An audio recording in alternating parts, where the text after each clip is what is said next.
प्रिय भक्तों, आप सभी का हमारे YouTube चैनल भक्ति साधना में स्वागत है। आज हम आपको इस वीडियो में खाटू श्याम मंदिर के रहस्य के बारे में बताने जा रहे हैं कि कैसे खाटू श्याम का सिर मिला था। बोलिए खाटू श्याम की जय हो, हारे के सारे की जय हो।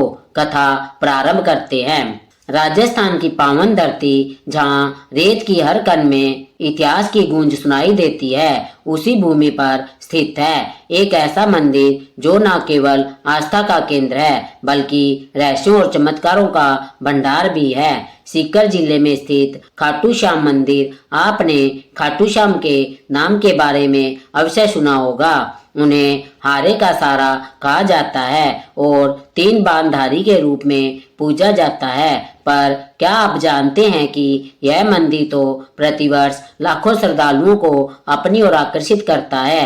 केवल भक्ति का स्थल नहीं है बल्कि एक रहस्यमयी कहानी का जीवंत परिणाम है। यह वही स्थान है जहाँ एक राक्षस जाति का प्राणी भगवान की उपाधि तक पहुँच गया। एक ऐसी कथा जो आपके रोंगटे खड़े कर देगी।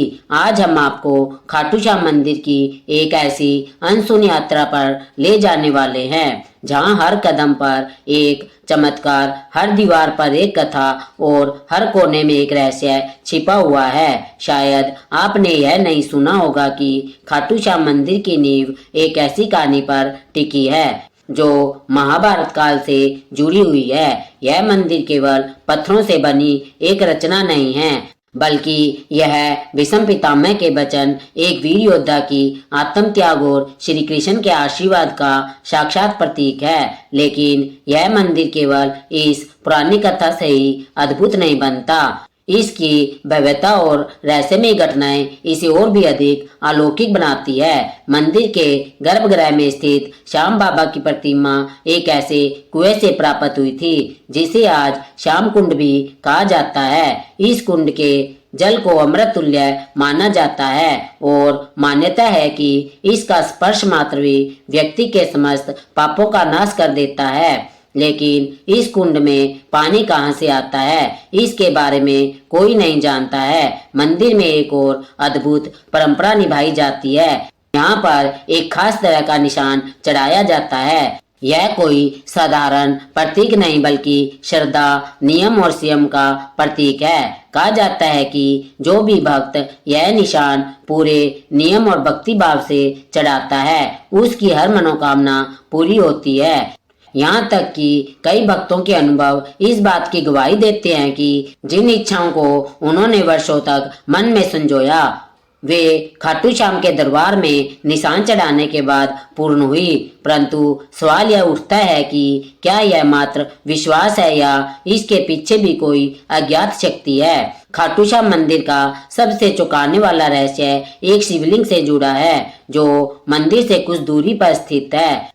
कहा जाता है कि जब मुगल शासक औरंगजेब ने इस शिवलिंग को नष्ट करने का प्रयास किया, तब कुछ ऐसा घटित हुआ जिससे उसकी आत्मा तक को झकझोर कर रख दिया। इतना ही नहीं, खाटू श्याम के दर्शन के दौरान एक अद्भुत दृश्य देखने को मिलता है।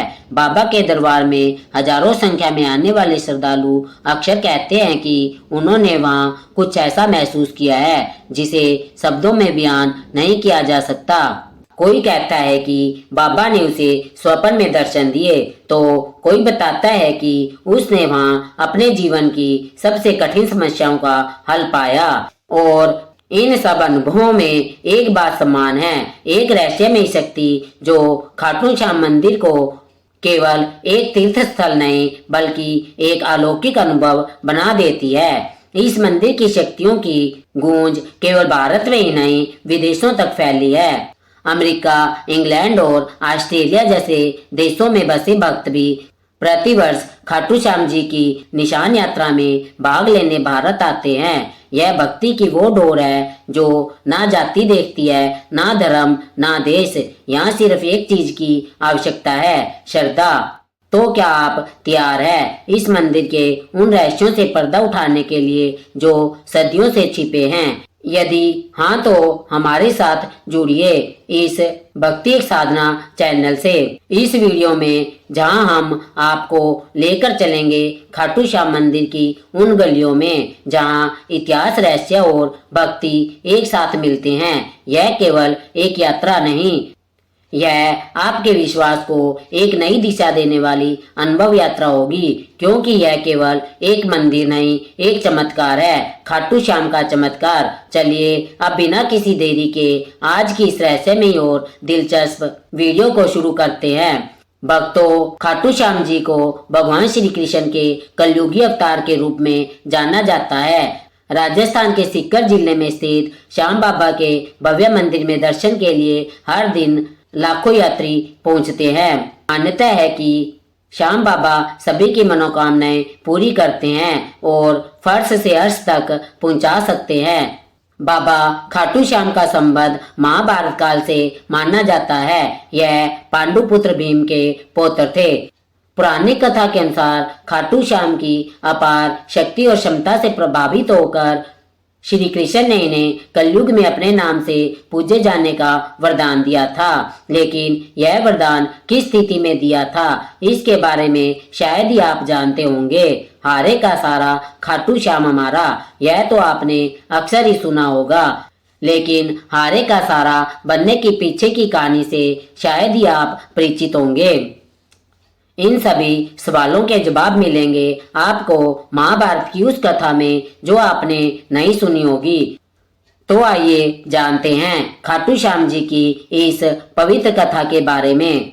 भक्तों, इस कथा की शुरुआत होती है एक भयानक षड्यंत्र से जो दुर्योधन ने पांचों पांडवों को मारने के लिए रचा था। जैसा कि आप सभी जानते हैं कि महाभारत में कौरवों और पांडवों का युद्ध दर्शाया गया है। दुर्योधन हमेशा से ही पांडवों को पसंद नहीं करता था, जिसकी वजह से उसके अंदर पांडवों के प्रति इतनी ज्यादा घृणा थी कि वह उन्हें किसी भी कीमत पर मारना ही चाहता था। जब भीष्म पितामह ने धृतराष्ट्र से युधिष्ठिर का राज्य अभिषेक करने के लिए कहा, तब दुर्योधन ने पिता धृतराष्ट्र से कहा, पिताजी, यदि एक बार युधिष्ठिर को राज्य सिंहासन प्राप्त हो गया तो वह राज्य सदा के लिए पांडवों के वंश का हो जाएगा और हम कौरवों को उनका सेवक बनकर रहना पड़ेगा। इस पर धृतराष्ट्र बोले, वत्स दुर्योधन, युधिष्ठिर हमारे कुल की संतानों में सबसे बड़ा है, इसलिए इस राज्य पर उसी का अधिकार है। फिर भीष्म तथा प्रजाजन भी उसी को राजा बनाना चाहते थे। हम इस विषय में कुछ भी नहीं कर सकते, तुम पांडवों के रोकने का प्रयत्न करो। धृतराष्ट्र के वचनों को सुनकर दुर्योधन ने कहा, ठीक है पिताजी, मैंने इसका प्रबंध कर लिया है, बस आप किसी तरह पांडवों को वाराणवत भेज दे।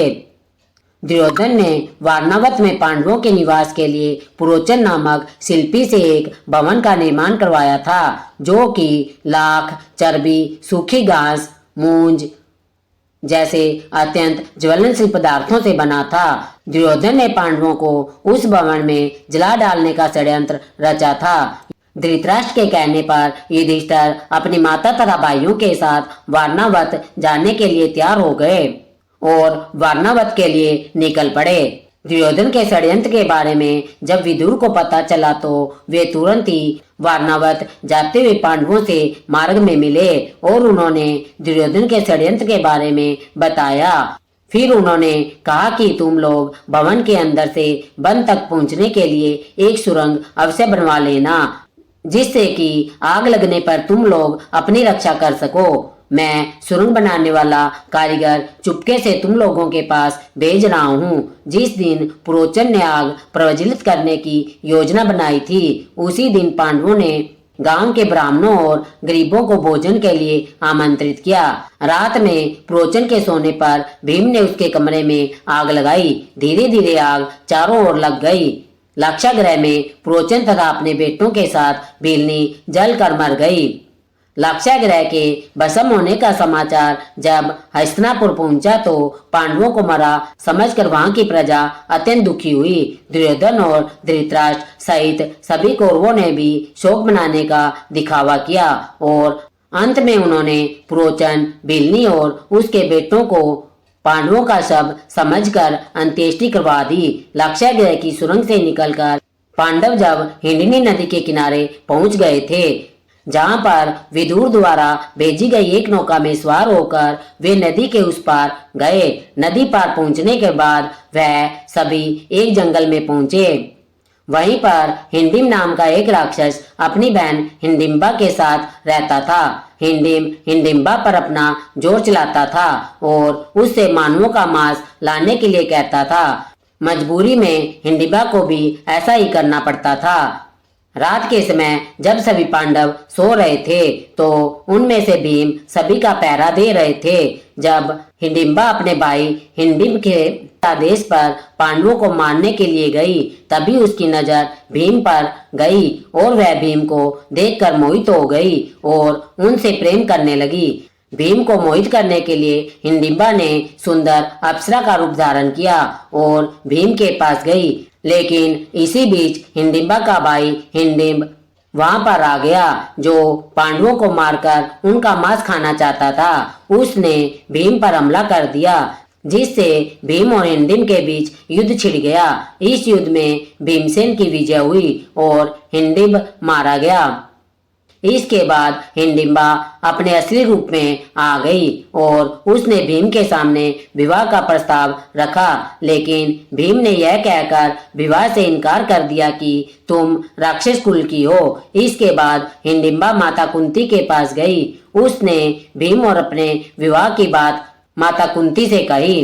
तब माता कुंती विवाह के लिए तो मान गई, लेकिन उन्होंने हिंडिम्बा के सामने एक शर्त रख दी। शर्त के अनुसार भीम हिंडिम्बा के साथ केवल तब तक ही रहेगा जब तक कि उन्हें संतान की प्राप्ति नहीं हो जाती।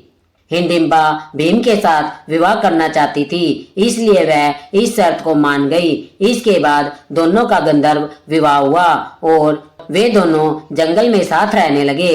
कुछ समय बाद हिंडिम्बा और भीम का एक पुत्र भी हुआ, जिसका नाम घटोत्कच रखा गया।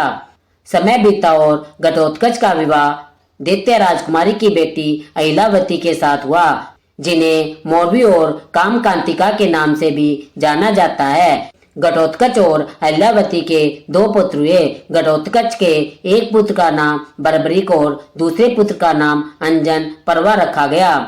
बर्बरिक ने अस्त्र शस्त्र और अन्य सभी ज्ञान अपनी मां अहिल्यावती का आशीर्वाद लेकर प्राप्त किए। उन्होंने ही बर्बरिक को भगवान शिव की तपस्या करने के लिए प्रेरित किया, जिसके बाद भगवान शिव ने बर्बरिक से प्रसन्न होकर उन्हें 3 अभेद बांध दिए, जो कि पुरी सेना का विनाश कर वापस तरकस में आ सकते हैं। समय बीता और जब कौरवों और पांडवों के बीच युद्ध निश्चित हुआ, तब बर्बरिक ने युद्ध में भाग लेने का निर्णय लिया। अब वैसे तो देखा जाए तो बर्बरिक को पांडवों की तरफ से ही युद्ध लड़ना था, लेकिन इसी बीच उनका एक वचन था जो उन्होंने अपनी मां से लिया था कि वे हमेशा हारे की तरफ से ही लड़ेंगे। उनका यह वचन ही आगे चलकर हारे का सारा नाम की नींव बना। भगवान श्री कृष्ण युद्ध का परिणाम जानते थे और उन्हें डर था कि कहीं पांडवों के लिए उल्टा ना पड़ जाए। अतः उन्होंने ब्राह्मण का वेश धारण कर बर्बरिक का मार्ग रोककर उनसे पूछा कि आप कहाँ प्रस्थान कर रहे हैं। बर्बरिक ने अपना ध्येय बताया कि वह कुरुक्षेत्र में जाकर अपना कर्तव्य निर्वाह करेंगे और इस पर ब्राह्मण रूप श्री कृष्ण ने उन्हें अपना कौशल दिखाने को कहा। बर्बरिक ने एक ही बाण से पेड़ के सभी पत्तों को भेद दिया, सिवाय एक पत्ते के जो श्री कृष्ण ने अपने पैरों के नीचे दबा दिया था। बर्बरिक ने ब्राह्मण रूपी श्री कृष्ण से प्रार्थना की कि वह अपना पैर पत्ते के ऊपर से हटाए, वरना आपका पैर घायल हो सकता है। श्री कृष्ण ने अपना पैर हटा लिया और बर्बरिक से एक वरदान मांगा। बर्बरिक ने कहा, यजमान आप जो चाहे मांग सकते हैं, मैं वचन का पूर्ण पालन करूंगा। ब्राह्मण रूपी श्री कृष्ण ने शीश दान मांगा। यह सुनकर बर्बरिक तनिक भी विचलित नहीं हुआ, परंतु उन्होंने श्री कृष्ण को अपने वास्तविक रूप के दर्शन देने की बात कही, क्योंकि कोई भी साधारण व्यक्ति यह दान नहीं मांग सकता था। तब श्री कृष्ण अपने वास्तविक रूप में प्रकट हुए उन्होंने महाबली, त्यागी, तपस्वी और वीर बर्बरीक का मस्तक रणचंडिका को भेंट करने के लिए मांगा और साथ ही वरदान दिया कि कलयुग में तुम मेरे नाम से जाने जाओगे, मेरी शक्ति तुम में निहित होगी। देवक तुम्हारे मस्तक की पूजा करेंगे। जब तक यह पृथ्वी, नक्षत्र, चंद्रमा और सूर्य रहेंगे, तब तक तुम लोगों के द्वारा मेरे श्री श्याम रूप में पूजनीय रहोगे। मस्तक को अमृत से सींचा और अजर अमर कर दिया। मस्तक ने संपूर्ण महाभारत का युद्ध देखा एवं युद्ध के निर्णायक भी बने रहे। युद्ध के बाद महाबली बर्बरीक कृष्ण से आशीर्वाद लेकर अंतर्ध्यान हो गए। प्रिय भक्तों, यह था बर्बरीक से 3 बांधारी हारे का सारा और खाटू श्याम तक का बनने का सफर। लेकिन यह सफर अभी तक अपने सही अंजाम पर नहीं पहुंचा था, क्योंकि जो आज खाटू श्याम मंदिर देखने में है, उसके बनने की कहानी उतनी सरल नहीं है। खाटू श्याम मंदिर के निर्माण का इतिहास भी कम उल्ट-पुल्ट से जुड़ा नहीं रहा है। आइए अब जानते हैं खाटू श्याम मंदिर के निर्माण का संपूर्ण इतिहास। वीडियो को आगे बढ़ाने से पहले आपसे एक निवेदन है कि यदि अभी तक आपको हमारी यह वीडियो पसंद आ रही है तो हमारे चैनल भक्ति एक साधना को लाइक और कमेंट में जय श्री खाटू श्याम जरूर लिखें, ताकि आपको इसी तरह से मंदिर की तरह तरह की जानकारियां मिल सके। अब चलिए अपनी इस वीडियो को आगे बढ़ाते हैं। कहते हैं कि जब समय चुप हो जाता है तब इतिहास बोलता है, और ऐसा ही एक इतिहास आज भी राजस्थान की धरती पर गहराई से दफन है। खाटू श्याम का इतिहास यह कहानी है उस चमत्कारी इतिहास की, जहां कलयुग के वर्षों बीत जाने के बाद भी भगवान की उपस्थिति ने खुद को उजागर किया, न केवल एक घटना के रूप में बल्कि एक संकेत के तौर पर। राजस्थान के सीकर जिले में स्थित खाटू नामक गांव को, जो कभी साधारण सा प्रतीत होता था, अचानक आस्था और रहस्य का केंद्र बन गया। यह उस समय की बात है जब इस स्थान की धार्मिक पहचान अब तक धुंधली थी, किंतु एक दिन जब एक गाय एक विशेष स्थान पर पहुंची तो कुछ ऐसा हुआ जिसने सबका ध्यान खींच लिया।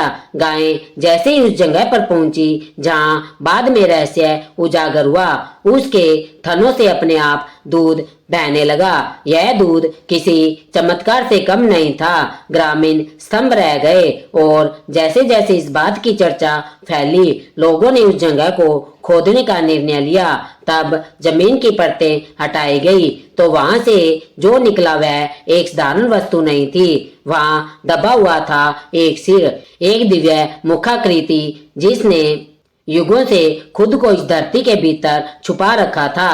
इस रहस्यमय सिर को ग्रामीणों ने श्रद्धा से उठाया और एक ब्राह्मण को सौंप दिया। ब्राह्मण ने कई दिनों तक उसकी विधिवत पूजा की, यह जानने की प्रतीक्षा करते हुए कि अब आगे क्या करना है। लेकिन जिस उत्तर की उसे प्रतीक्षा थी वो एक दिव्य स्वप्न के रूप में खाटू के तत्कालीन राजा रूप सिंह चौहान को प्राप्त हुआ। स्वप्न में उन्हें आदेश मिला कि इस सिर के लिए एक मंदिर का निर्माण किया जाए जहां इसे विधिवत स्थापित किया जाए।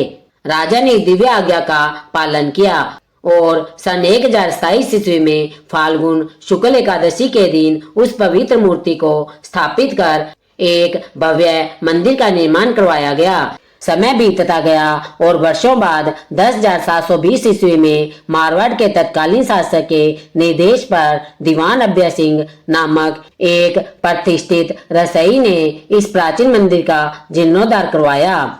यहीं से खाटू श्याम मंदिर ने अपनी वर्तमान भव्यता प्राप्त की। जो मूर्ति गर्भगृह में विराजमान है वह अत्यंत दुर्लभ पत्थर से निर्मित है और आज भी उसी अलौकिकता के साथ पूजनीय है। खाटू श्याम आज न केवल राजस्थान बल्कि पूरे भारत के लाखों परिवारों के कुल देवता है। गुजरात के अहमदाबाद के पास लांबा गांव में स्थित खाटू श्याम का एक और मंदिर है, जो इस बात का परिणाम है कि बाबा का आशीर्वाद हर दिशा में फैला है। यहाँ श्रद्धालु अपने नवजात शिशुओं को बाबा का आशीर्वाद दिलाने लाते हैं, क्योंकि यहाँ बाबा को बलिया देव के रूप में भी पूजा जाता है।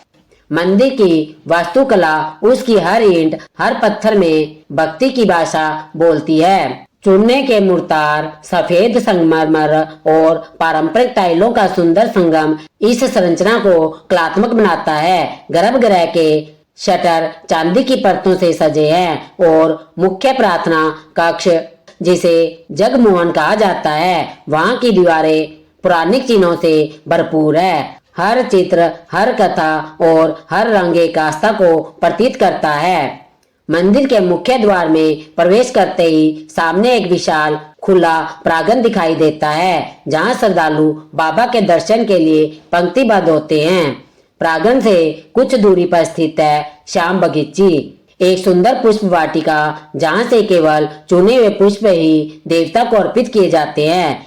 इसी बगीचे में बाबा के एक महान भक्त आलू सिंह की समाधि भी स्थित है, जो आज भी श्रद्धालुओं के लिए प्रेरणा का स्रोत है। परंतु इस पवित्र स्थान का सबसे रहस्यमय स्थल है श्याम कुंड, एक पवित्र जलाशय है जहां से कभी बाबा श्याम का शीश प्राप्त हुआ था। श्रद्धालुओं की मान्यता है कि इस कुंड में स्नान करने से सारे पाप धुल जाते हैं और व्यक्ति को जीवन में परम शांति प्राप्त होती है। लोग सच्चे मन से डुबकी लगाते हैं और बाबा से अपने जीवन के कष्टों की मुक्ति की प्रार्थना करते हैं। कहा जाता है कि इस कुंड में पानी सीधा पाताल लोक से आता है और यह सच भी लगता है, क्योंकि देखने पर आपको इसके आसपास ऐसा कोई सोर्स भी नजर नहीं आता है।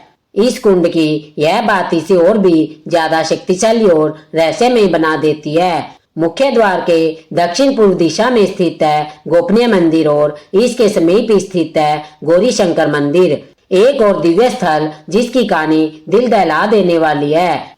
कहा जाता है कि जब औरंगजेब की सेना इस मंदिर को नष्ट करने के लिए पहुंची तो उन्होंने शिवलिंग पर भालों से प्रहार किया, पर जैसे ही उनके भाले शिवलिंग से टकराए वहां से रक्त के फुवारे फूट पड़े। यह दृश्य इतना भयावह और चमत्कारी था कि सैनिक तुरंत डर कर वहां से भाग निकले और आज भी उस शिवलिंग पर वो घाव, भाले का निशान स्पष्ट रूप से देखा जा सकता है, जैसे भगवान ने स्वयं अपनी रक्षा की हो।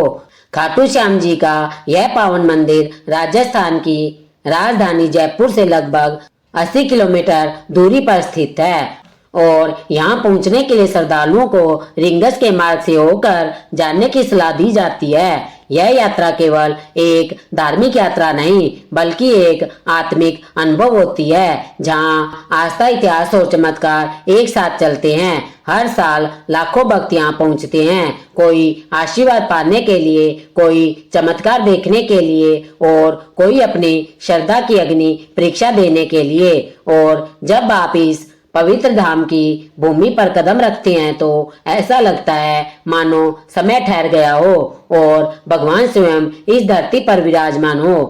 तो दोस्तों, यह था खाटू श्याम मंदिर के निर्माण का संपूर्ण इतिहास। आइए अब आपको बताते हैं उस खास निशान के बारे में जो बड़े ही भक्ति भाव से खाटू श्याम मंदिर में चढ़ाया जाता है। यदि अभी तक आपको यह वीडियो पसंद आ रही है तो कमेंट में जय श्री खाटू श्याम जरूर लिखें। खाटू नगरी की राज्य में कुछ ऐसा सम्मोहन है कि एक बार जो यहाँ आ जाता है उसका हृदय यहीं अटक जाता है और इस अद्भुत नगरी की सबसे पावन परंपराओं में से एक है बाबा खाटू श्याम के दरबार में निशान चढ़ाने की परंपरा। यह कोई साधारण रस्म नहीं बल्कि श्रद्धा, समर्पण और विश्वास का प्रतीक है। जब भक्त बाबा श्याम के चरणों में अपनी मन्नत लेकर आते हैं तो सिर झुकाकर केवल प्रार्थना ही नहीं करते बल्कि एक वादा भी करते हैं, हे लखदातार, हारे का सारा, जब मेरी मुराद पूरी होगी तब मैं आपके दरबार में निशान लेकर पुनः लौटूंगा। लेकिन कई ऐसे श्रद्धालु भी होते हैं जिनका विश्वास इतना अड़िग होता है कि वे अपनी मन्नत पूरी होने से पहले ही बाबा को निशान समर्पित कर देते हैं।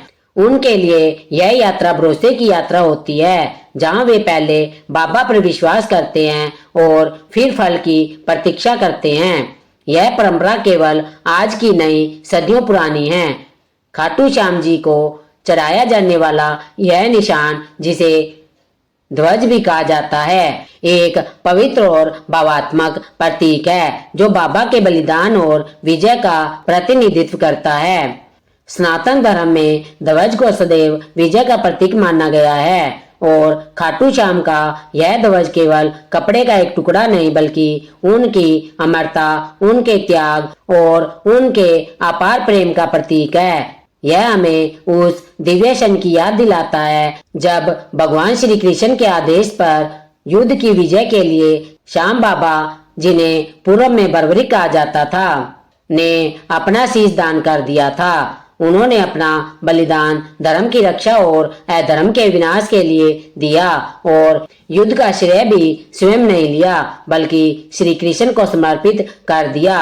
इसलिए जब भक्त खाटू श्याम को ध्वज अर्पित करते हैं तो यह प्रेम मन्नत की मूर्ति का आभार नहीं होता बल्कि उस दिव्य बलिदान की स्मृति भी होती है। निशान के रंग केसरिया, नारंगी और लाल त्याग, शक्ति और भक्ति का प्रतिनिधित्व करते हैं। इन निशानों पर अक्सर श्री कृष्ण और श्याम बाबा की छवियां अंकित होती है। साथ ही पवित्र मंत्र भी जो भक्तों को आंतरिक शांति का अनुभव कराते हैं। कई निशानों पर मोर पंख और नारियल भी सजाए जाते हैं जो पवित्रता और सौभाग्य का प्रतीक माने जाते हैं। ऐसा माना जाता है कि सच्चे मन से चढ़ाया गया निशान बाबा को अर्पित की गई एक आत्मा की पुकार होती है जिसे वह कभी अनसुना नहीं करते। कहते हैं कि इस निशान के साथ जब भक्त बाबा की नगरी में प्रवेश करते हैं तो हर कष्ट दूर हो जाता है, हर दुआ स्वीकार हो जाती है और जीवन में सब और मंगल ही मंगल छा जाता है। इस ध्वज को चढ़ाने से पहले विशेष पूजा अर्चना की जाती है। भक्त कई दिनों तक उपवास रखते हैं, नियमों का पालन करते हैं और फिर उस निशान को अपने हाथों में लेकर पद यात्रा आरंभ करते हैं। इस यात्रा को निशान यात्रा कहा जाता है और यह एक भक्ति की पराकाष्ठा होती है। जब भक्त नंगे पांव हाथों में ध्वज लिए रिंगस से खाटू श्याम तक की 18 किलोमीटर की लंबी यात्रा करते हैं तो हर कदम उनके श्रद्धा के ताप से तपता है। रास्ते में भजन कीर्तन और श्याम नाम की जय के जयकारे गूंजते हैं जो वातावरण को अलौकिक बना देते हैं। वर्तमान समय में भक्त न केवल कपड़े के बल्कि सोने और चांदी के बने निशान भी बाबा को अर्पित करते हैं, लेकिन सच्ची भक्ति का मूल्य धातु में नहीं भाव में होता है। चाहे वह ध्वज साधारण हो या बहुमूल्य, अगर उसमें श्रद्धा है तो बाबा उसे सहज ही स्वीकार करते हैं। निशान यात्रा विशेष रूप से फाल्गुन मास में शुरू की जाती है। फाल्गुन मास में आयोजित होने वाले लाखों भक्तों की भीड़ वाले लखी मेले में चरम पर होती है। इस समय खाटू नगरी भक्तों से खच भरी होती है। हर दिशा से आते हुए निशान, हर सवर में गूंजता हुआ श्याम नाम और हर हृदय में एक ही विश्वास, बाबा सबकी सुनते हैं, बाबा सबका सहारा है। यह परंपरा केवल एक धार्मिक रस्म नहीं बल्कि श्रद्धा की जीवित परिभाषा है। निशान चढ़ाने वाले हर भक्त की आंखों में आभार होता है और उनके कदमों में समर्पण। जब वे बाबा की मूर्ति के सामने खड़े होकर वह ध्वज अर्पित करते हैं तो वह क्षण ऐसा होता है मानो आत्मा ने ईश्वर से साक्षात्कार कर लिया हो। वहाँ ना कोई भाषा बोलती है, ना कोई शब्द होते हैं, बस एक मौन होता है जिसमें केवल भक्ति की ध्वनि होती है। इसलिए जब अगली बार आप खाटू श्याम जी के दर्शन के लिए जाए और मन में कोई मन्नत हो या केवल आभार प्रकट करना हो तो एक निशान लेकर जाए। वो ध्वज आपके विश्वास का संदेश बनकर बाबा के चरणों तक पहुंचेगा और जैसे हजारों वर्षों से होता आया है वैसे ही वह आज भी आपकी पुकार को सुने बिना नहीं रहेंगे। तो भक्तों, यह था खाटू श्याम का संपूर्ण इतिहास और रहस्य। क्या आप कभी खाटू श्याम मंदिर गए हैं? यदि हाँ तो कितनी बार, और यदि नहीं गए तो क्या आप जाना चाहोगे? हमें कमेंट बॉक्स में जरूर बताएं। यदि आपको हमारी यह वीडियो पसंद आई हो तो हमारे चैनल भक्ति साधना को सब्सक्राइब करें और इस वीडियो को अपने मित्रों और अपने रिश्तेदारों के साथ ज्यादा से ज्यादा शेयर करें और कमेंट बॉक्स में जय श्री खाटू श्याम और हारे का सारा लिखना न भूलें। वीडियो को अंत तक देखने के लिए धन्यवाद। बोलिए खाटू श्याम की जय हो, हारे के सारे की जय हो, लख दातार की जय हो।